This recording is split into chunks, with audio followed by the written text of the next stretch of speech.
message du vendredi 27. Tu te souviens que je te disais récemment qu'on était dans un processus de libération, de déconstruction, voire de destruction pour certains.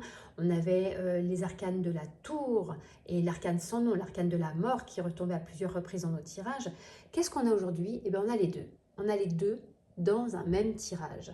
On a la tour ici et on a l'arcane de la mort ici. Qu'est-ce que ça signifie? Ça signifie qu'on est en train de vivre quelque chose de très intense, de très profond, de très transformateur. Il se peut que sur cette journée du vendredi 27, cette énergie de transformation soit accélérée ou intensifiée ou matérialisée d'une façon ou d'une autre. Ici, on a donc bien compris qu'on est dans des énergies transformatrices avec la tour et la mort. Qu'est-ce qui se passe ici au milieu? Au milieu, on a l'arcane de l'empereur. L'empereur, c'est cette énergie masculine, de stabilité, de confort, de limite, d'autorité. Il y a quelque chose, il est pris entre ces deux énergies de la tour et de la mort.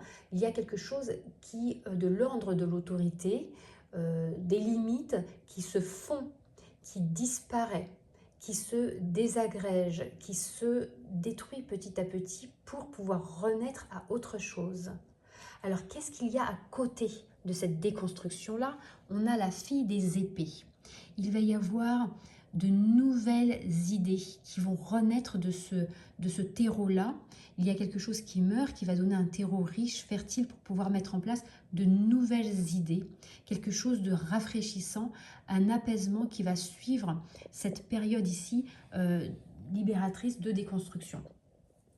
Comment est-ce qu'on sait que ça va être positif? Parce que juste après, on a le 6 des épées qui est une carte de réussite, de succès, de gloire, c'est un cheminement que l'on fait vers une élévation et vers le soleil.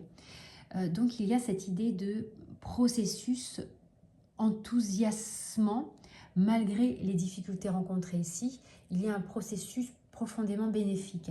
Et surtout, par-dessus tout, on a la carte ici de la chance. C'est la plus belle carte du tarot, c'est la carte de l'étoile qui parle d'alignement, d'évidence, tout comme le jugement, elle peut parler de renaissance, mais ici c'est aussi une carte profondément de guérison.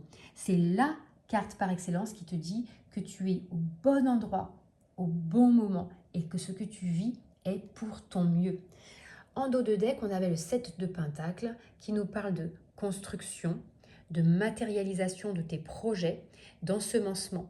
En ce moment, il y a quelque chose qui s'opère malgré toi ou grâce à tes actions, mais quelque chose de très fort. On est dans des énergies un petit peu incontrôlables ici qui nous dépassent pour ton mieux.